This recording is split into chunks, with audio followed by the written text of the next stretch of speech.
If I can do it, what's your excuse? What's holding you back? What's stopping you? Go on and do it. What's there to lose? If I can do it, what's your excuse? I'm the blind blogger. What's your excuse? Hello, ladies and gentlemen.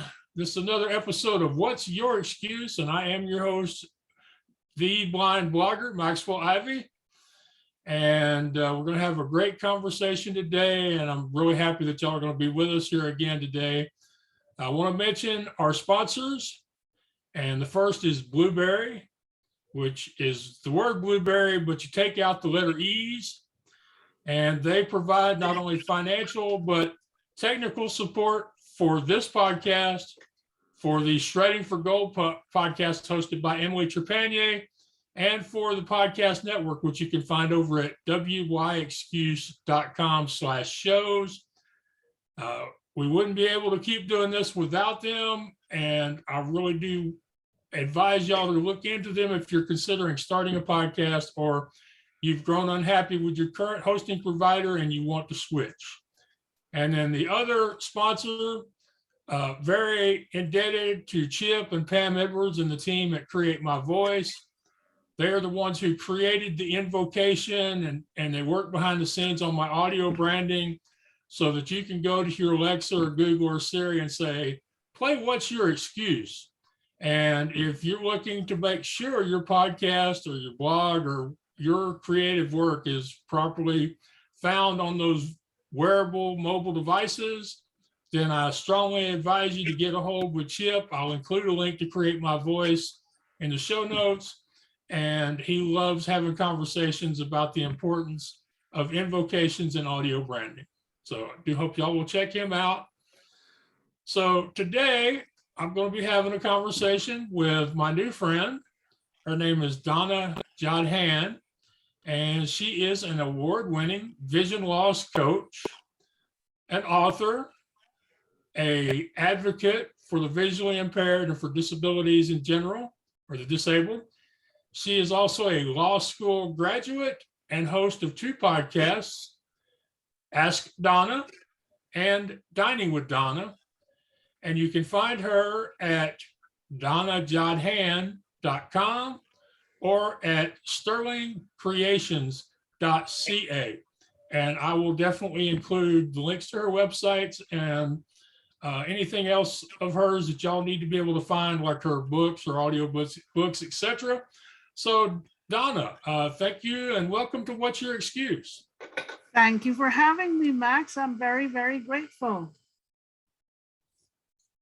Well, I'm very grateful too. And I also want to give a quick shout out to our friend, Michael Babcock at yourpayown.com. He has a wonderful podcast on technology and accessibility. And he was the one who introduced us. So want to make sure that we mention his website, and some of y'all might go over there and check it out and learn some things about how the visually impaired approach computers, the internet, Android, Apple, all these technological things you probably wanted to know but never had anybody ask. So y'all go check out Michael. So when I do these interviews or conversations, I like to find one question or one topic that gets us off to a good start. And you know, Donna, with you, there's something about you that I honestly don't know anybody else who has vision impairment or has experienced vision loss that can speak to this particular subject, because it comes up quite often. You know, people have asked me, Max, if you could get your vision back, would you want it back? And you're one of the few people I know of who was born with very little vision, lived your life for a while with perfect vision, and now have severe vision loss again, to where you depend on your screen readers just as much as I do. So I'd love for you to talk about those experiences in your life. Thank you. Well, you know, I would like to say that I have seen both sides of the fence, in that I was born with very little vision, enough vision to see some color, some shadows, the sun, the grass, you know, the sand, the ocean, but it was very blurry. for quite a few years. I was able to find my way around, but like with the use of a cane. And then as a late teenager, someone in my late teens, I received a cornea transplant from a young lady whose name was Donna. She was 16 years old, not much younger than me. She was in a car accident, and I was the recipient of one of her corneas. When I received that cornea, I had great functional vision. It wasn't perfect, but it was great functional vision, and my whole world opened up. And especially when it came to color, the colors were so vivid and the faces were so vivid. And I'll never forget the first day that I was able to see the faces of my mom and dad. And I realized I looked just like my mom. I ran into the washroom. I looked in the mirror. I saw myself. I was so shocked that I could see myself. And after that, things just took off. I was able to read the headlines in the newspapers. I was able to go downtown with my best friend, and we would check out all the stores and the windows. And it was amazing, She taught me how to play basketball. I learned how to roller skate. I learned to ice skate. Like my whole world was turned into a different world. I mean, I could read, I could write, and I had this vision for, oh gosh, almost 25 years. And then one day, it all came crashing down when I had a terrible retinal detachment in 3 places. And I lost almost all of it, which is where I'm at right now. So I've had to readjust. And I would say, thank goodness, I learned how to read Braille when I was much younger, before I got my functional vision. And that saved me because I was able to label everything and readjust myself. It took me about 2 years to readjust myself back to from whence I came, as I would say. I can't control what happens to my sight. It's almost gone. I've been told medically there is not much hope for me to regain the functional vision that I had. I've accepted that. And it is what it is. So I've seen both sides of the fence. That's all I can tell you. It's the best way I can describe it.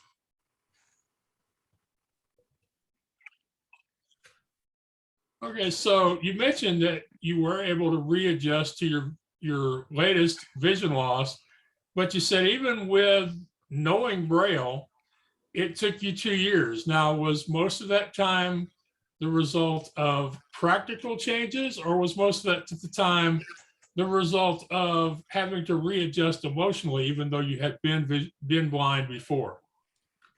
I think it was emotionally. It was a fact that I had to endure a big loss, that things that I did before I could not do, like a lot of the sporting activities, I needed sighted assistance to help me. Like when I went skating after I lost most of my vision, I had to use sighted assistance because I didn't have the confidence to skate around the ice rink. So I had to depend on sighted assistance.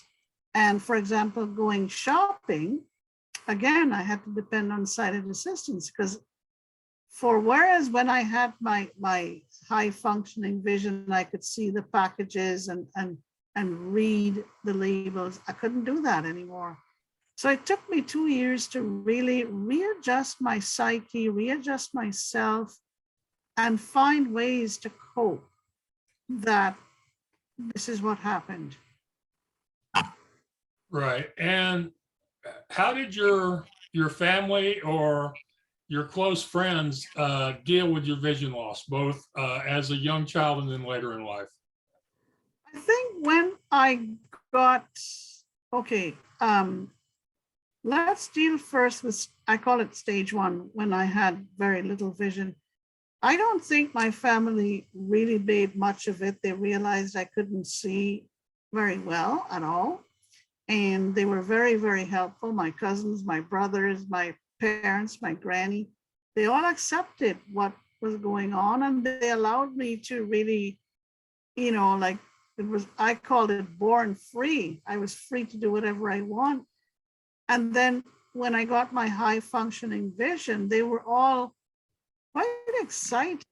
Not as excited as I would hope that they would be, but they were to some extent. And it took them a while to realize that for me, I had to satisfy my curiosity to see what they all looked like, you know? So that was a big adjustment. And then when I lost it, I'm not sure if they really realized that I lost it, you know? Okay. They've been a very accepting family, a very accepting bunch of friends and everything like that. And they've never really been affected by my stage one vision, stage two, and now back to stage one. So I would say that I've been blessed in many ways by family and friends who really accepted everything as it came. Right. And that leads me to a question that I'm going to ask based on people who are visually impaired that I have interviewed from Canada. Yeah. It seems to me that Canadian parents or Canadian people in general have a lot easier time dealing with somebody losing their vision than most of the same people I have interviewed here from the US. It seems like there's a lot fewer Canadian family members that restricted their children and tried to put them in a bubble wrap than there are American parents of disabled children who did want to put them in bubble wrap and store them away somewhere. This is the first time I'm hearing this type of sentiment being expressed, but I don't know. I mean, I'm not sure why that would be, but I think I grew up in an environment where they just accepted the fact that I couldn't see, and they dealt with it, like there was no big thing about it. I mean, if they felt anything, they never told me openly. And I'm sure they had their moments of anxiety for me doing things, but it didn't really matter at the end of the day. Right. Well, it's just an observation from my times interviewing a lot of people, that it just seems to be the case to me. Okay. All right. So now, when you attended or started attending college, was that during stage two when you had vision? Part of stage one, part of stage two. Like I started off college at stage one, and then it was during that time that I got my stage two vision. And so I was, I started with little, got a whole whack, and then it lasted throughout college and university. Right. And what are some of the challenges you've had to deal with as far as getting your education? I mean, we all know how difficult COVID seems to have made things for everybody in the world, but even before COVID, what was it like trying to achieve an advanced degree like the legal studies that you were involved in? The main thing is, and I continually grumble about this, is that we are being left out when it comes to making online accessibility a reality. For some odd reason, developers and designers, their heads are in the sky.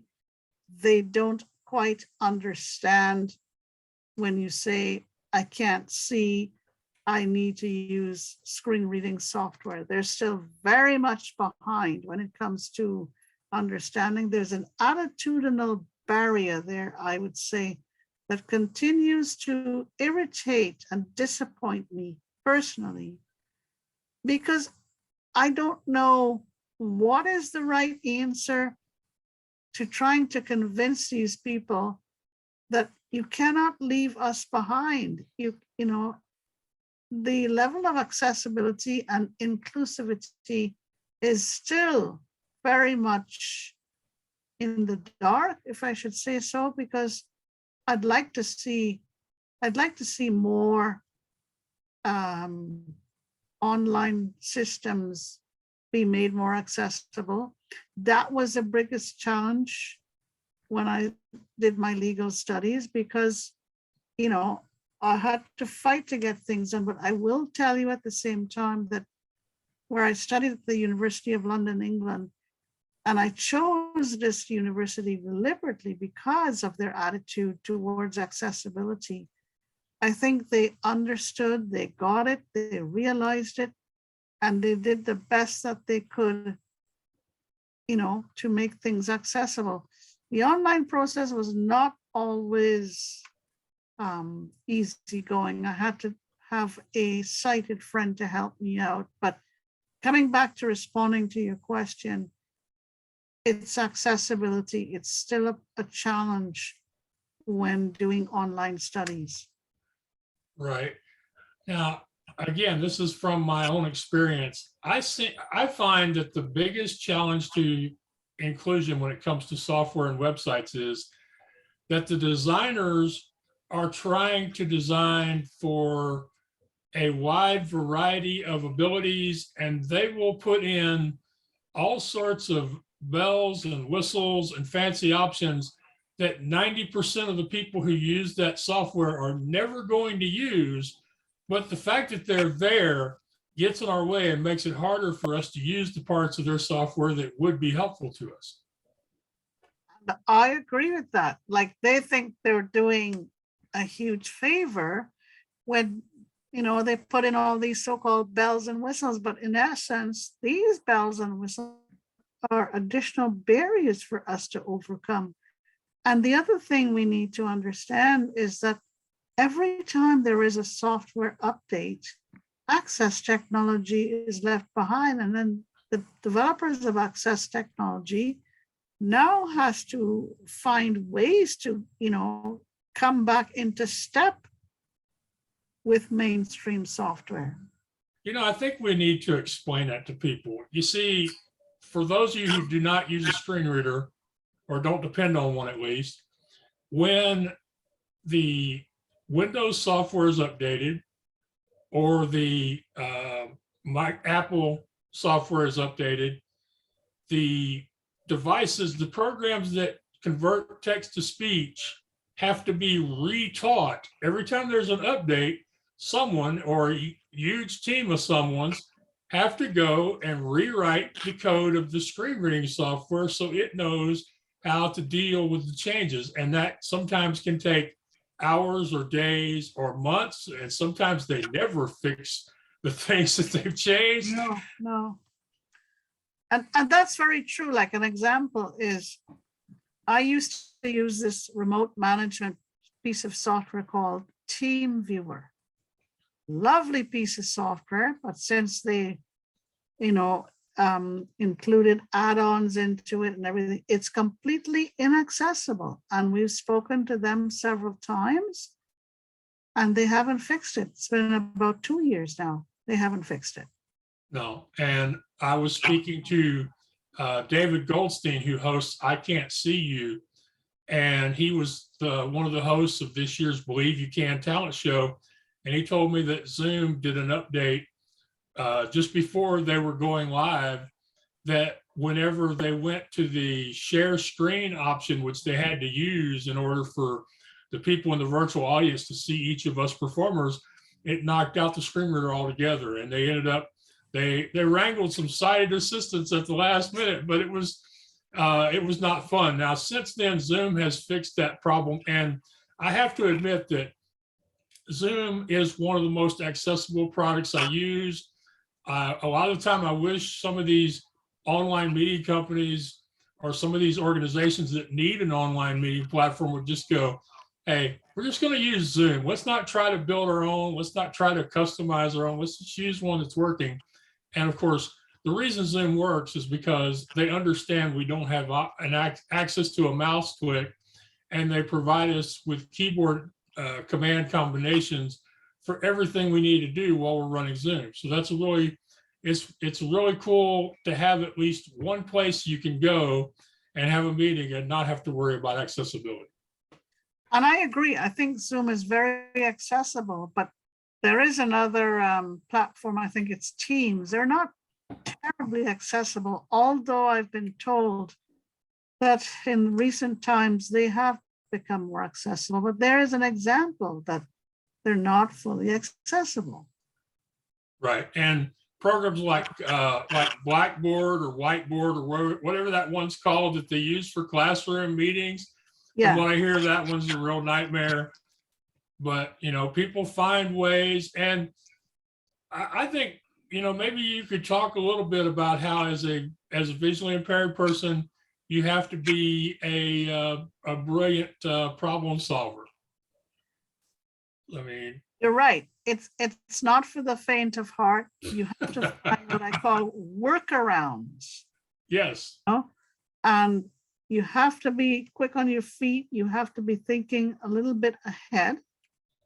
And, you know, there are some people you cannot, no matter how hard you try, you cannot convince them that you can't do certain things. They don't understand it. So sometimes rather than spending a lot of energy trying to explain things to them, I simply go and find a workaround because it's stressful.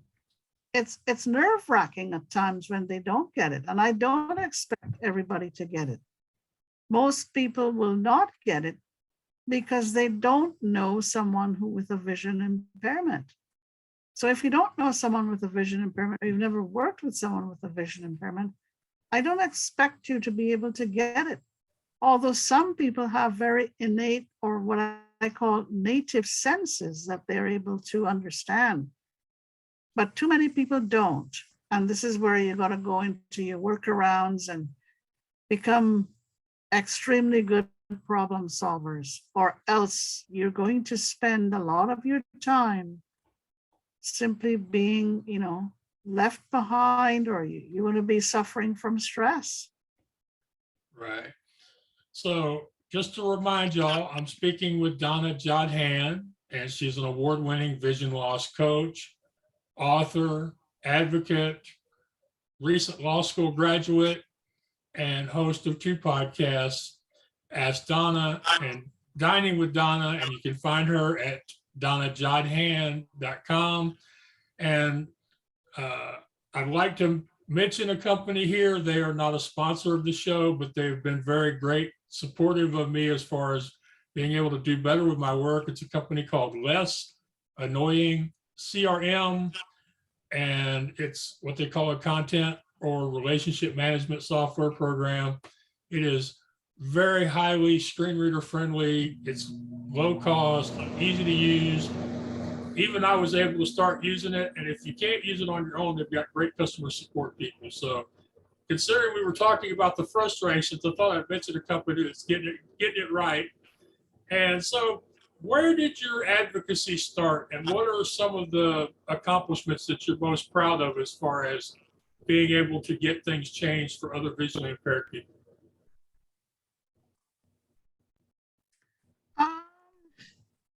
I think my advocacy started for 2 things. One, when I realized that in order to make a difference, we had to speak up as Canadians, because so many websites were not accessible, especially the federal government websites. That's when my advocacy really started. And then I always have had a passion that I'd like to make the future of blind and vision impaired kids a better future than mine. And that is where it started.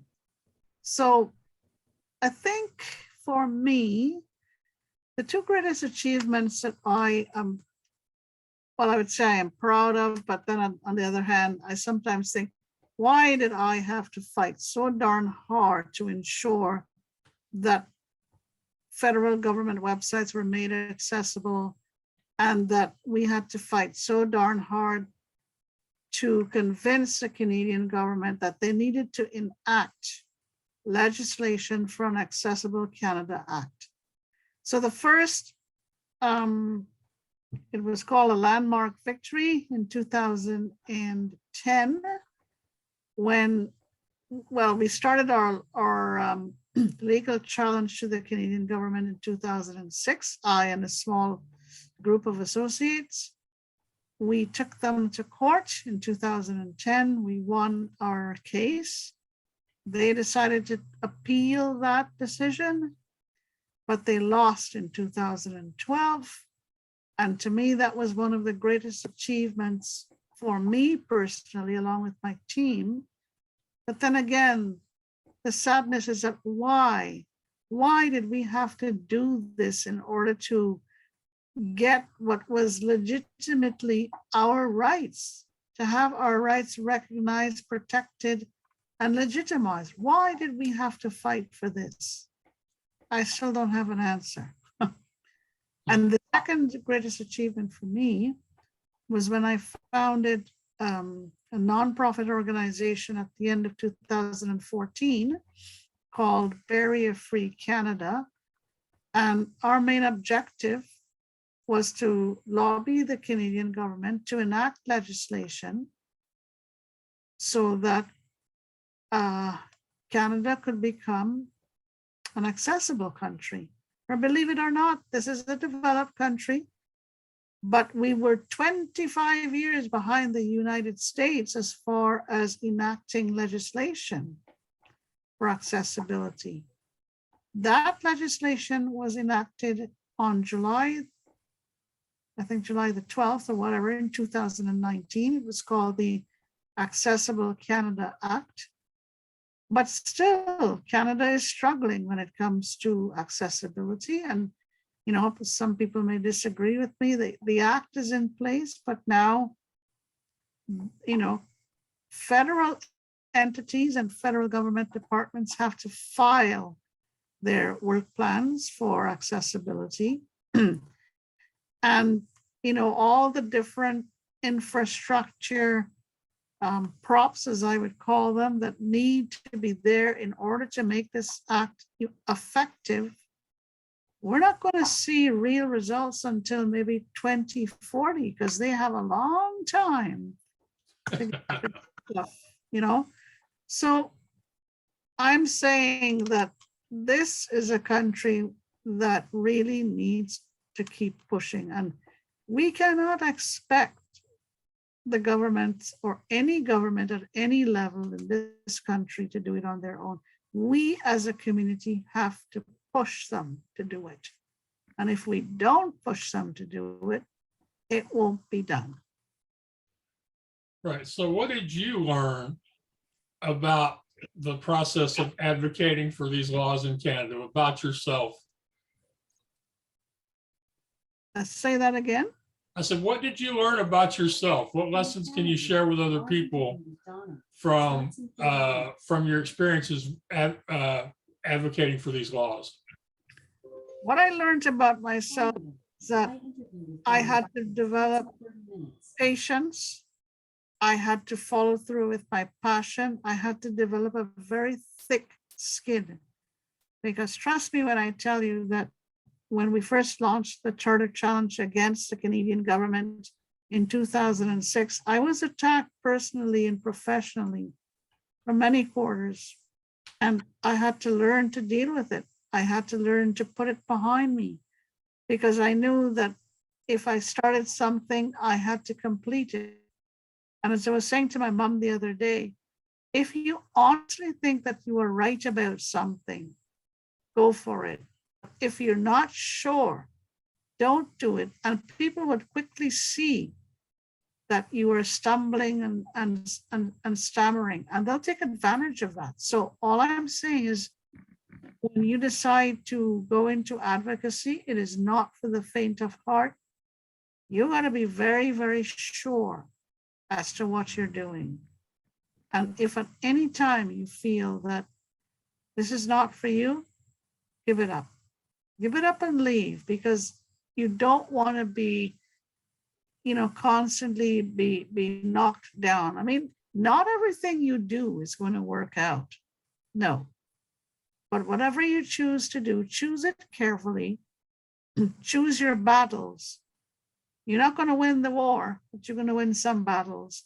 Choose which ones you want to win and go for it. Yeah, now we talked before we started recording about patience and accepting the lack of control. Is there, given how so many people in the world's lives have been affected by things that they have no control over, is there anything you can share with them that will help them deal better emotionally with all the upheaval we're going through and will probably continue to go through?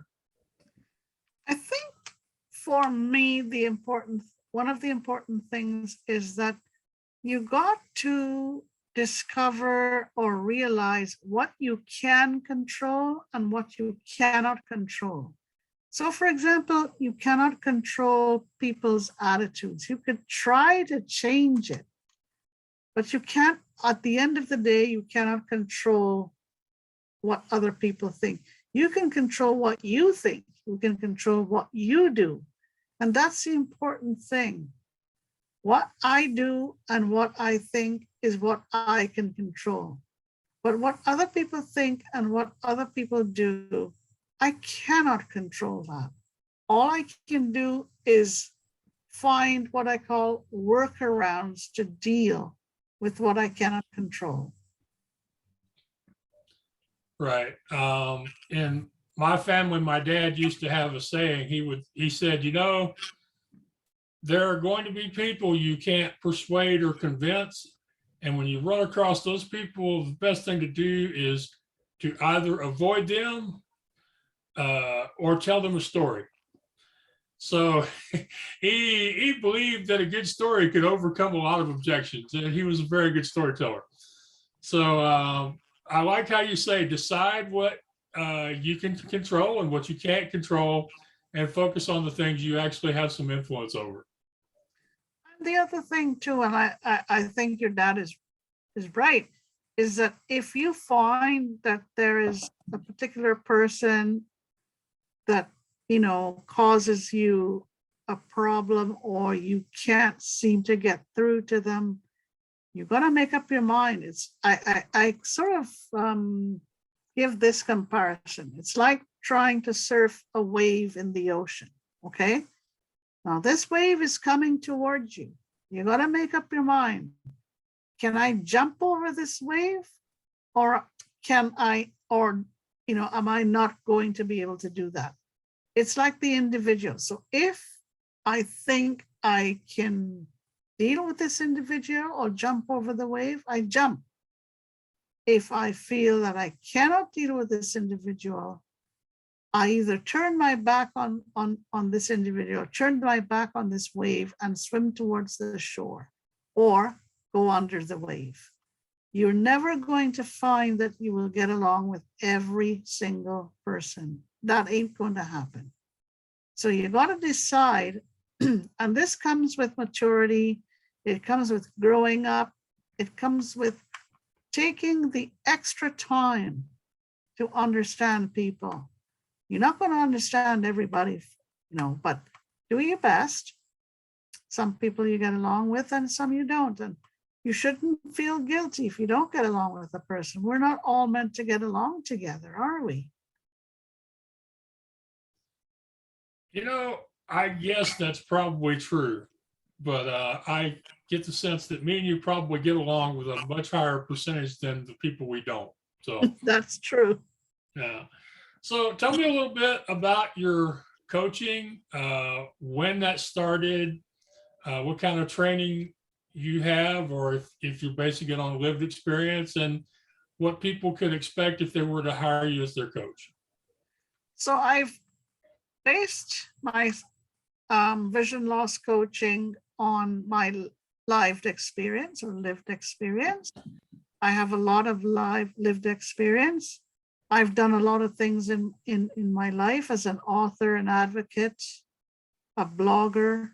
I've done a lot of writing, audio writing, writing of articles. I have done podcasting. I've done dinner mystery evenings. I've written audio mystery. So I have a wide range of things that I have done that I've sort of brought them together to help people, to motivate them, to encourage them, to get them to the point where they're not going to depend on their vision loss to get them through life. They're going to be able to use their vision loss to get through life, not to hinder them. And what can they expect from me? They can expect someone who is going to motivate them, encourage them, teach them how to develop their patience, their passion, and how to find so-called workarounds, because you're not going to have a straight path all the time. You're going to have quite a lot of deviations in order to deal with obstacles. And I think that, COVID has really changed a lot of things, socially, mentally. I've developed something called the mental stretch, because I feel that, for goodness sakes, we have stretches for your arms, your legs, your neck, your stomach, your back. Why not the mental stretch? And why not use the mental stretch to help you get through your day's life or your day's work? And I base my mental stretch on using a different sense every week, like sense of hearing, sense of touch.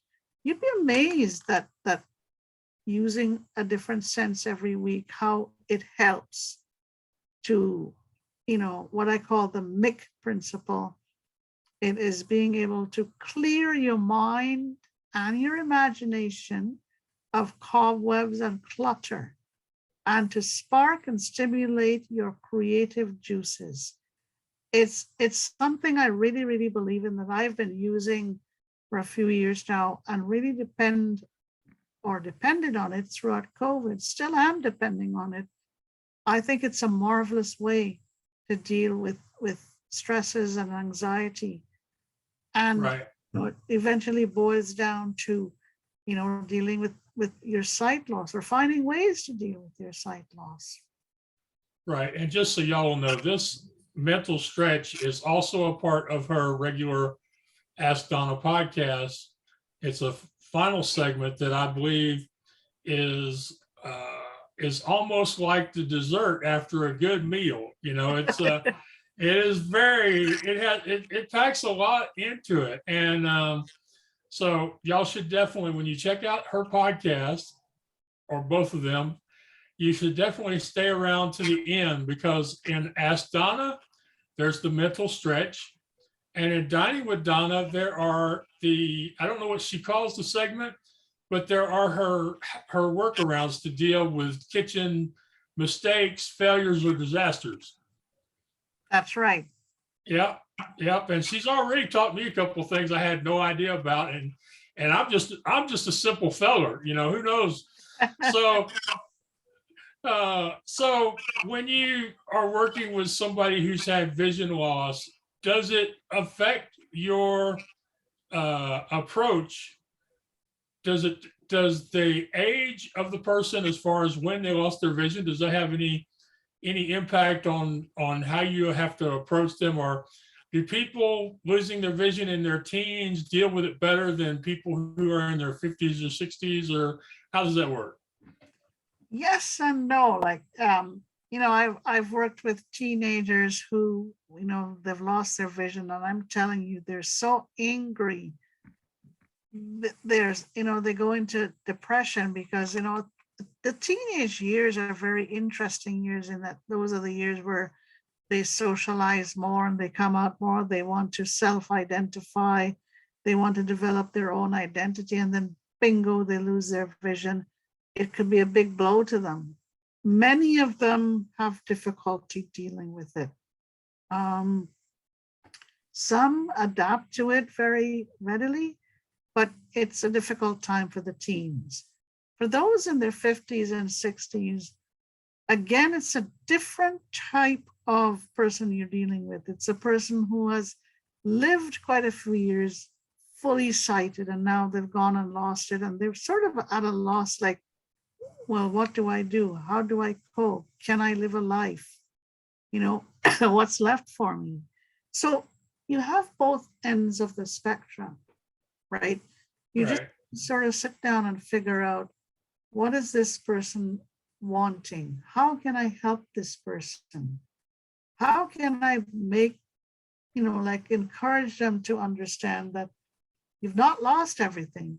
You've just had a change, and now you've got to find a way to deal with this change. And this is a change that you can't do anything about. You cannot control the change, but you can control how you deal with the change. Right. And I've heard you use the word loss. So, in a sense, do you have to be a grief counselor along with a vision loss coach? That's a very interesting question. I always say to people, I am no psychologist. I am no, I'm no expert in psychology or sociology. All I'm doing here is using my lived experience or my lived experience to help you out. So I will not sit here and say, I'm giving you professional advice. I'm giving you live advice. Right. I understand that. I appreciate the distinction, but it Yeah. almost feels to me like that's part of what you have to deal with, whether you are trained or licensed for it or not. Yes, you're right. I mean, sometimes you don't have a choice because, they ask you the tough questions. You just can't sit there and say, well, I'm no expert, I don't know. You have to find a way, because if for any reason they feel that, oh no, this lady can't really help me, I've lost them. I've lost the battle. Right. So Because as their coach, you have to develop and maintain that trust. yeah, it's all about trust. It's all about them believing in me, and I have to find ways to motivate and encourage them. Right. Well, that's something I've heard from other people, and it's a credit to the way that you do things, that you appreciate it and try to work with that. So, just as a reminder, y'all, I'm speaking with Donna Jodhan, award-winning vision loss coach, author, advocate, recent law school graduate, and host of Ask Donna and Dining with Donna. And you can find her at sterlingcreations.ca or donnajodhan.com.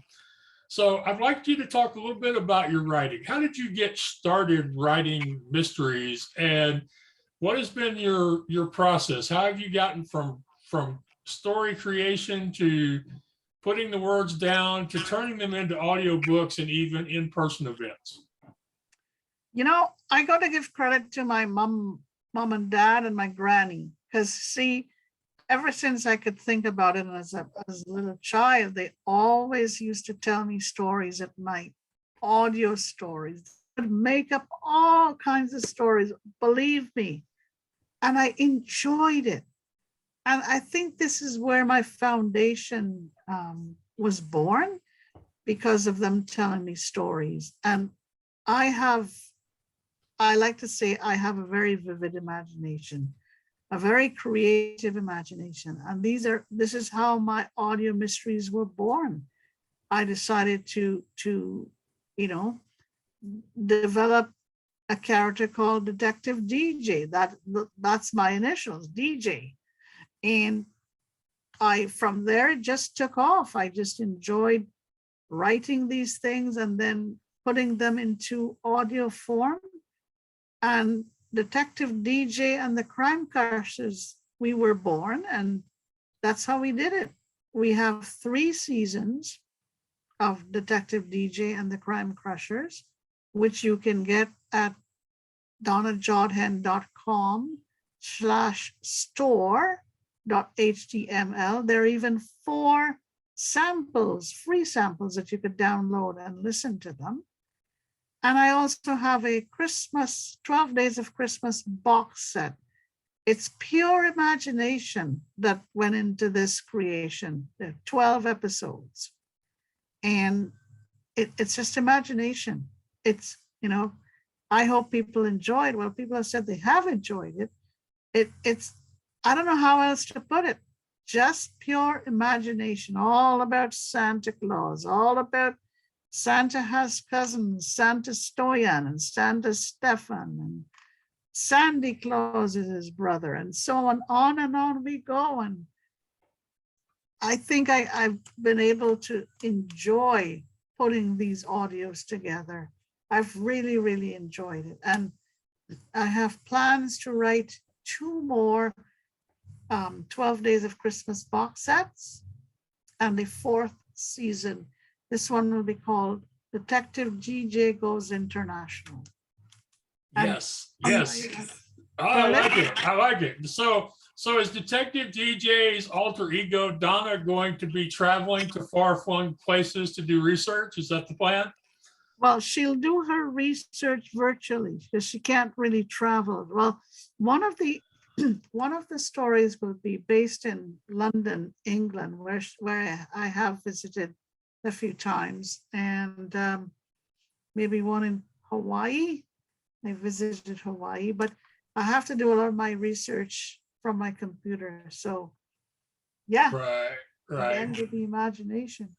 So you never felt any hesitation? You never thought, what if they don't like them? You just thought, hey, I enjoy doing this, so I'm going to do it. Is my understanding that correctly? That's correct. I enjoy doing it. So you know what? I just hope you like it. I enjoy doing it. I recorded it, put it together. In fact, I was talking to my associate this afternoon, just explaining to him what is going to be on the drawing board for next year. And he's waiting to get my recording. And then he'll put music to it. All right, we need to stop right here just so we can make sure we emphasize this is a very important point, y'all. She did not base her decision on whether or not she thought people would like her work. She did not base her decision on whether or not people would buy her work, even though it is for sale. Her decision was, I enjoy doing this, so I'm going to do this, and I'm going to share it with other people to bring joy into their lives. Now, that to me is huge because there are just way too many great, talented people in the world, bloggers, podcasters, authors, etc., who have done wonderful, amazing work, but aren't happy with their work because they haven't sold their work. They forgot that it was supposed to be about the joy of the event or the thrill of the experience, or just, I don't know how the heck to do this. So my curiosity is going to help me to figure it out. So I really appreciate you mentioning that and allowing me to emphasize it, because I think that's one of the most important things you've said today. Well, once you enjoy what you do, that is 80% of the battle won. And I truly enjoyed what I did. And you know what? It's good because they're up there. If you want to buy it, you can buy it. If you don't, you don't. But I enjoyed it. Right. And I love how you kind of got around I don't want to give too much of your detective stories away, but basically you kind of got around the roadblock a lot of people would have put for themselves by having a detective who works with a lot of other people who aren't disabled. But the detective, DJ, is the one who puts it all together and the one who gives you the solution at the end of the stories. That's correct. My first 3 seasons, it's me working with others, and we put it all together. It's all an imaginary team. Yeah, right. Now I have friends who have challenged me. They're like, Max, you're a very good storyteller. You should do fiction. And I keep telling them, no, not as long as I still have actual stories from my actual life to tell, because fiction is hard. Yeah, it is. Yeah. So I have a friend, her name is Adriana Gavazzoni. She's a wonderful author of legal thrillers. And I asked her once, what does she do when she gets into a struggle with a plot issue? I said, what if a character isn't doing what you want them to do? She says, oh, I just killed him off. So she says, if they're not going to behave, they're out of here. So I love Adriana. She's one of my one of my longest friends and one of my most wonderful supporters. And her website is agavazzoni.com for any of y'all who want to check her out. But so how does Donna deal with writer's block, with plot issues, with possibly wanting to tell a story and maybe not having the right words or the right descriptive images in your head for it?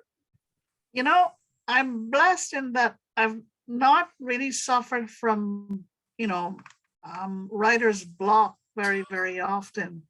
But what I do is I try to relax. I try to just sit quietly or just lie in bed quietly and just think about it. Think of ways to get things going. I've never really had too much difficulty imagining and creating, But like I said, it's all based on pure imagination.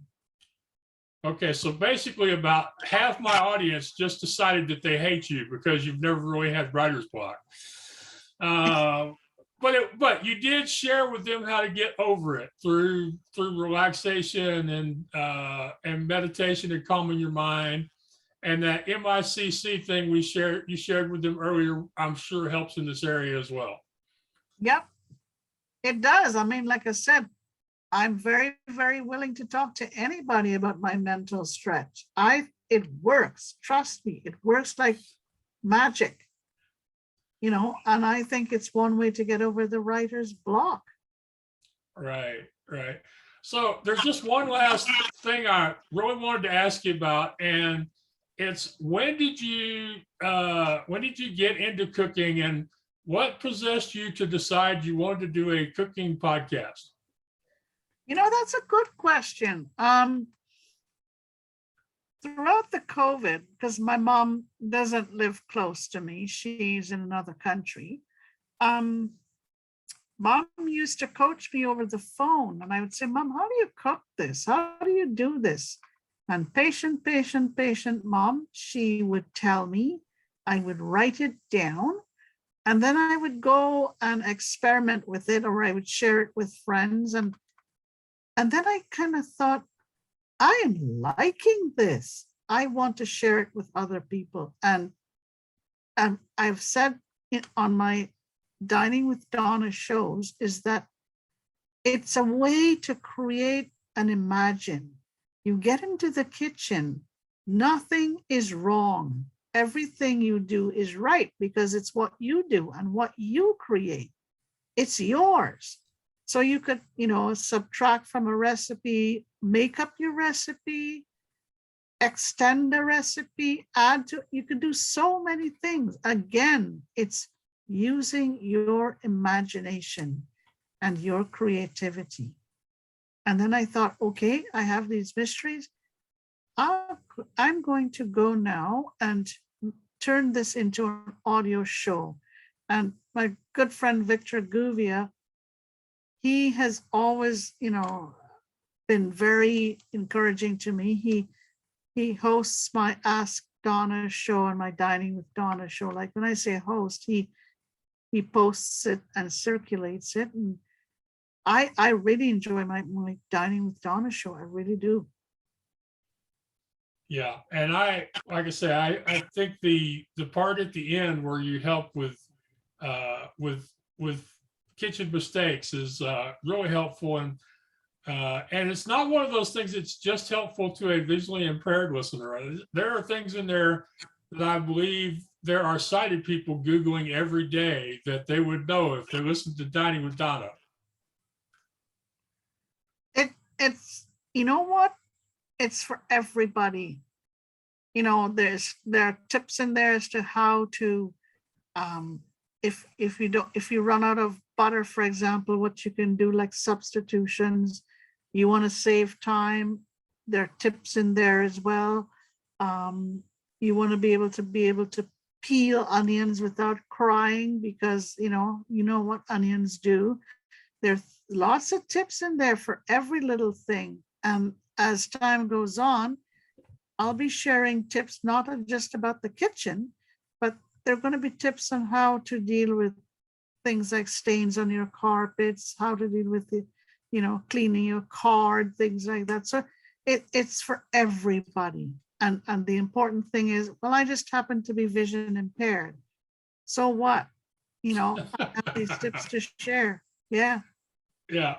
Now I know on your Ask Donna show that you actually take questions from people about issues with their life, their vision loss. And so how does somebody get a hold of Donna if they want to pose a question or possibly have an email exchange with you to come to a question that you could then answer on your show?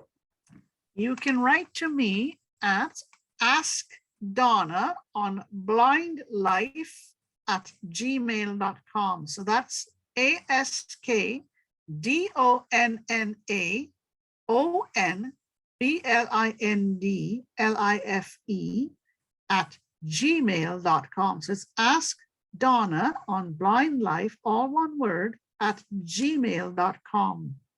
All right. Well, I wanted to make sure we got that out there because I think there probably are people who have questions. One of the things I like to say to people who meet me and people who've known me is I would much rather answer an awkward question than to deal with the problems that come if they decide they want to guess at the answers. So I wanted to make sure we make it easy for them to reach out and ask Donna questions that may end up being future episodes of the show. Definitely. And I do thank you for that, Max. It's just part of being a good host. You invite people over to your house, you want them to feel welcome. So I think we've covered pretty much everything that I planned on, and maybe a couple things I wasn't planning on, but that part's probably par for the course on my show. What are some thoughts you'd like to leave people with as we finish up here? Reach for the stars and reach for the sky. Don't be afraid to reach out. And there are always ways for you to, attain what you want. The sky is the limit. Don't limit yourself to saying, "Oh, because I'm blind or I have a vision impairment, I can't do this and I can't do that." Can't is take that out of your vocabulary. Always strive to make things better than possible. I think it's kind of fitting how many times you've talked about finding workarounds and finding solutions, because I am known for telling people that I've accomplished what I have because I decided to find solutions instead of making excuses. So it's been really cool to watch you talk about finding workarounds, as you call them, as often as you have. So I really appreciate everything you've shared with me and my audience, and I want to thank you for coming on the show. Thank you for giving me this opportunity. I really, really appreciate it. And like my parting comment is, don't complain, don't explain. This is what the late Her Majesty Queen Elizabeth II always used to say. Don't complain and don't explain. All right. Well, she had 90 years of lived experience. She ought to know. She did. Yeah, she did. She did. So we had another great conversation with a wonderful lady, Donna. And, it's just interesting when you talk to somebody who has lived with vision loss and without vision loss and had to adjust to it more than once in her lifetime, but it doesn't seem to have made her bitter or caused her to think less of her future or the people around her. It just seems to have been another part of her life that she had to adjust to. And when people who have vision loss get together, we quite often talk about how that we're not really any different than the rest of the world. It's just that our challenges, our adversities are different. And in most cases, vision loss is a much more obvious challenge than, say, stress in a marriage, stress in a job, managing time with family, children, dogs, work, and cats too. I'm not prejudiced. So, I love how she talks about it. And then, she kept going back to the idea of workarounds, how as a blind person, she has had to figure out ways to get things done, which is finding solutions, which y'all know I'm known for, and teaching other people how to find these solutions, which I just love that one of the skills that she teaches her clients, along with patience and acceptance, is problem solving. And that kind of goes to something that I have wanted to tell and have told a lot of people in the business world, that as a rule, people with disabilities are creative problem solvers. That's one of the assets we bring to the table, because we have had to be. If we weren't able to come up with creative ways to get things done, a lot of times we would just be left out. So I wish more employers knew about that. I wish more business owners knew about that. And it was good that she got to talk a bit about accessibility and inclusion, and how even now there's a lot of things that could be improved to make the visually impaired and other people with disabilities feel more included. And the great thing is when people make a product, a service, or a website more accessible, they're also making it easier for everybody else to use. And when you make your products and services more useful, you make them more valuable. You make people want to spend more time on your website. Just think about this for a minute. As much as we're all dependent on Facebook, if Facebook were less aggravating to use on a regular basis, would you use it more? I believe most of us would. Would there be all these posts about people leaving Facebook? Would there be all these posts about how to divorce yourself from Facebook? No, they probably wouldn't. But there are a lot of things that go into the fact that many of us just don't enjoy Facebook or even some of the other social media platforms. It's the same way with websites. So I really enjoyed getting to know Donna, and I'm looking forward to working with her and trying to get more people to know about her books, her audio dramas, her in-person performing mystery events, which will be starting up again soon now that we seem to be coming out of COVID. And who knows, maybe we could even discuss turning her mysteries into a play. I think that would be really cool to have some of Detective DJ and the Crime Crushers on a stage near you. But hey, those are the kind of things that occur to me. All right, I appreciate your time. I know that there are a lot of things you could be doing now. And the fact that you decide to spend a few minutes with me whenever I have these new interviews, I just can't tell you how much I appreciate that. Just knowing that you're out there listening and paying attention, and that worrying that I would disappoint you if I didn't continue to show up a lot of days, that is really what keeps me going. So thank you. I'd like to mention a couple other friends of the podcast. These are not sponsors, but they have provided some needed products, and I would love to support them in return. These will be affiliate links. So if you visit their website or shop for their products, I will receive a little bit of money from it. The first is Crystal Creek Organics, which is crystalcreekorganics.com. And they have provided me with CBD oil over the past year or so. There have been times where even with the CBD oil, I still had trouble getting out of bed, but there have been so many more times where I was able to continue my quality of life and meet most of my obligations because of the CBD gummies, the CBD sublinguals, and the topical creams that they sell. So I hope y'all will check them out. And then also I want to mention Dano's Seasoning. They make a gluten-free, low sodium, no salt, great tasting seasonings that you can use in your cooking or at the table to replace the salt and pepper. You really would not believe how much salt we take in during our diet. And as my good friend Tyler Watson, who was recently on the podcast, likes to say, there's no reason for it.